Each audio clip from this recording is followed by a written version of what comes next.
Alright friends, welcome back to another video. So today I'm going to be teaching everyone how to memorize a unit circle in only 1 minute. And you're going to be asking me, oh my gosh, is that possible? How am I going to do that? Well, I'm telling you right now that it is very clearly possible, and I'm going to show you how to do it right now. So first, what do we already know about the unit circle? After we solve that question, well, of course we know it is a circle. So let's draw that circle. Typically looks like this. Arid, basic little makeshift circle that I have here. And then we also know that it has 4 quadrants. Quadrants are a bit uneven today. Right, yes you do. So, during it, go out a piece of paper and draw out a figure similar to mine, so you can fill it in with me. We're actually just going to zoom in on the first quadrant for a second.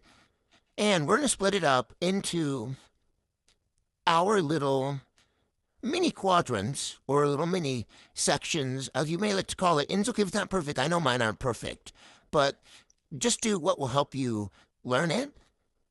So, I'm going to teach you the number method. And this method has helped my students for years. The number method, sorry. Okay, in this method, it is actually going to help you. And it's not going to be like your teacher's telling you to, okay, just go memorize it. I'm actually going to help you methodologically memorize it. All right, so let's go. So, as we know, this is 0, and this is 2 pi. So that means that this is pi root 2. And I'm going to highlight 2 in a different color because that is a part of the number method. What color should we do? Let's do magenta. Pi root 2, okay? So pi root 2, keep your mind up 2. Then we're going to fill in the rest. Pi, let's go back over here. Pi over 6. Pi over 4. And lastly, pi over 3. All right, this section of the unit circle, this first quadrant, we're going to call it the singles. Because it's just single pi and a single number. So, singles. So quadrant 1 equals singles. Okay, now we're going to look at quadrant 2. Let's draw out our little sections again. Again, it doesn't have to be perfect. I'm not the best artist. And this second quadrant, we're going to call it the 1 lesses. The 1 lesses. All right, I'm going to spell that out for you in case you don't know what I mean. 1 lesses. Now, what does that mean? Well, that means we're going to keep our denominators the same throughout the entire circle, except the numerators is what's really changing. So instead of being pi over 2, it's going to be 1 less, or sorry, not pi over 2, it's pi over 3, because it's going to match. Like, this is going to match that, this is going to match that, and this is going to match that with denominator-wise. And also note that going, and I'm going to draw this in a different sort of, this is your midpoint, this is your other midpoint. Your y-axis midpoint right this way, it's always going to be 3. Like the bigger, it's going to always be 3 going this way, and 6 is always going to be 1 that's closer to this one. Just keep that in mind, that on a unit circle, your 3s are always going to be here, closest to the middle sort of axis, and your 6s are always going to be here. So what does that mean? Well, that means 4 has to be here. Does that make sense? All right, let's keep going.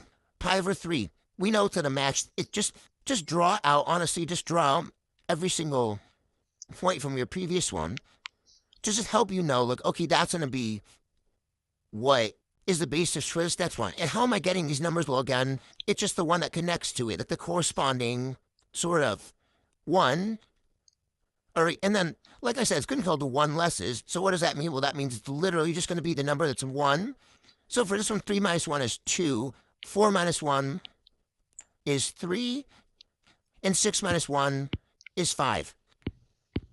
All right, so then you get 2 pi over 3, 3 pi over 4, and 5 pi over 6.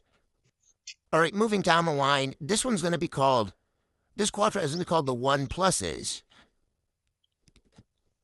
And you probably already know what I'm getting at here. It's just going to be adding, you're going to be taking your corresponding quadrant from the OG quadrant, and you're literally just going to be adding 1 plus it on the denominator. And that makes sense if you think about it, because, oh, sorry.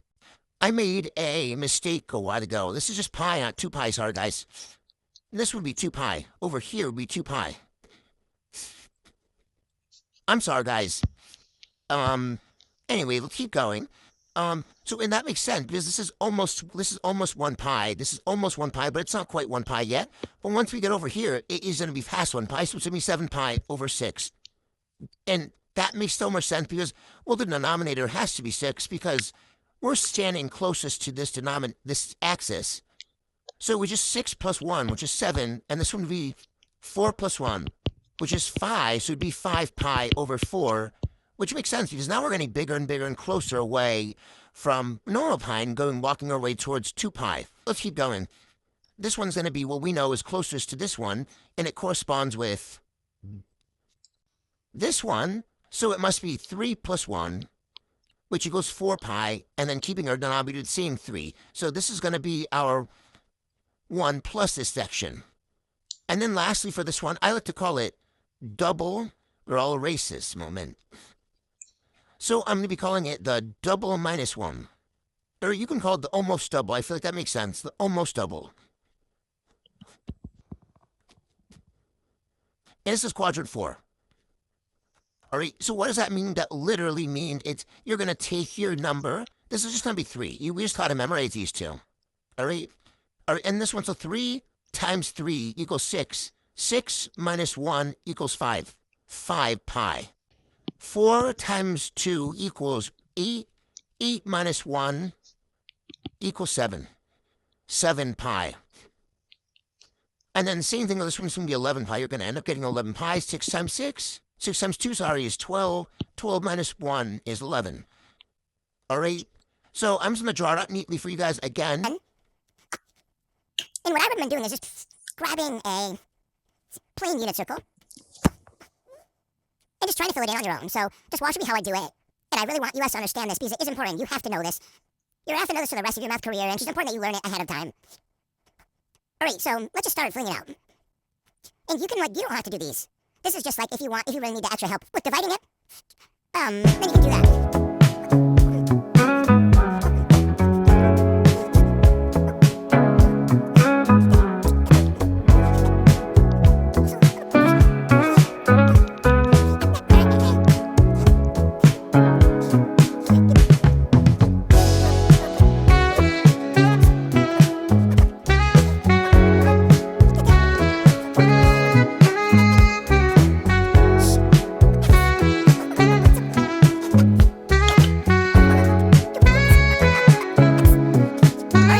Have your completed unit circle with only fractions.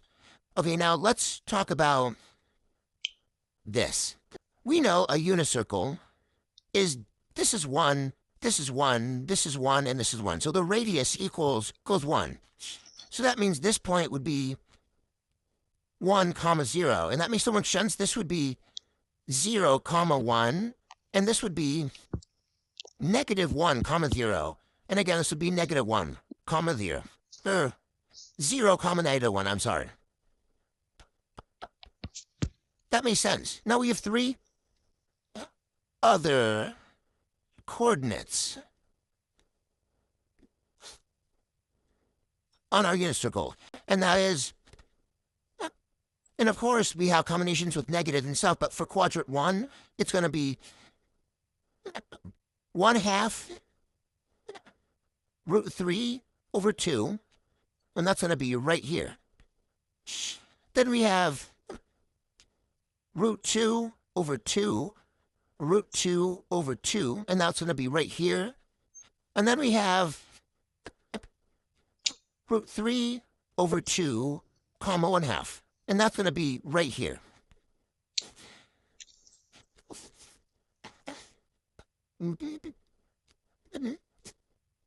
Now this pattern is consistent throughout the whole unit circle.